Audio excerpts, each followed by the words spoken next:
بسم اللہ الرحمن الرحیم۔ سال گزرنے سے مراد زکوٰۃ کے بارے میں آپ نے مسئلہ سنا ہے کہ جب مال آئے تو اس پہ سال گزرنے کے بعد زکوٰۃ بنتی ہے۔ باقی اگر کوئی پہلے بھی دینا چاہے ایڈوانس دے تو سکتا ہے، لیکن لازم اس پر یہ ہے کہ جب سال گزر گیا اس مال پہ، اس پیسے پہ، سونے چاندی پہ پھر زکوٰۃ لازم ہوگی۔ اب سال گزرنے سے مراد کیا ہے؟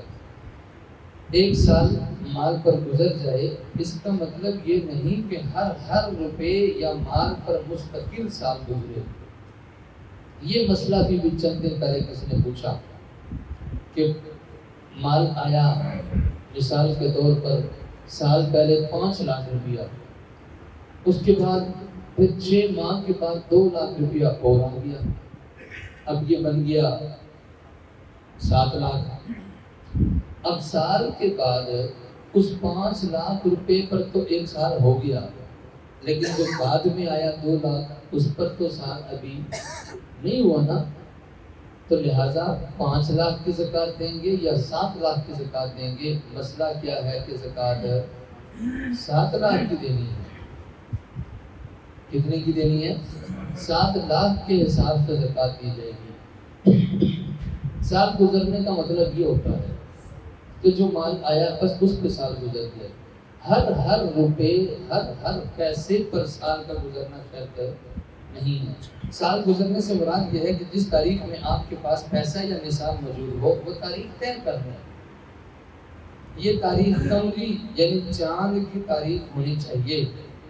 اگر تاریخ یاد نہ ہو تو کوئی بھی قمری تاریخ طے کر لیں اور آئندہ سال جب وہی تاریخ آئے اس وقت حساب کر لیں۔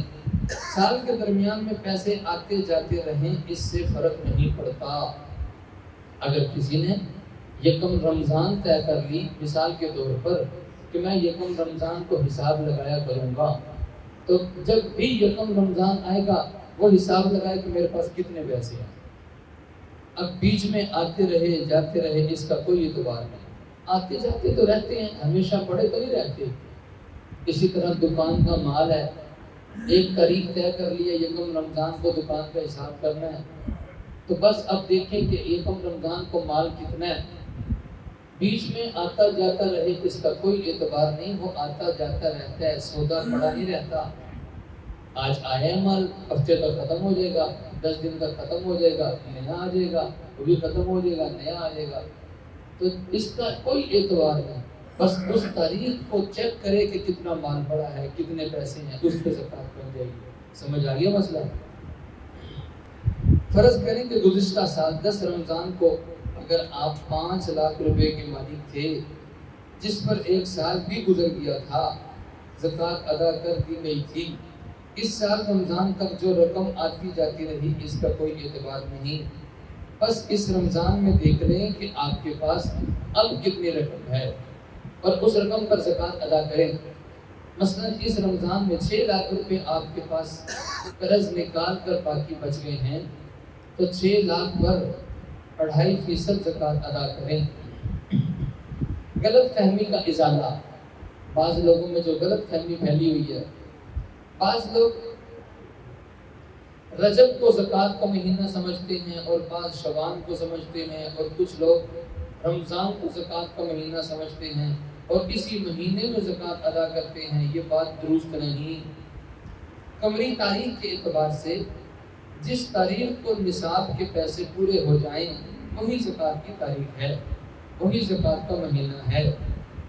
اگر وہ تاریخ یاد نہ ہو تو پھر کوئی بھی ایک تاریخ طے کر لیں اور آئندہ ہر سال اسی تاریخ کو حساب کیا کریں۔ دوسری بات یہ سمجھ لیں کہ اس تاریخ کو حساب کرنا ضروری ہے۔ ادا جب چاہیں کر سکتے ہیں، حساب کر لیں، حساب لگا لیں کہ بنتی کتنی ہے، باقی پھر جب چاہیں ادا کرتے ہیں۔ رمضان میں کریں یا غیر رمضان میں، یک مشت ادا کریں، اکٹھی ادا کریں یا تھوڑے تھوڑے کر کے، دونوں طرح ٹھیک ہے۔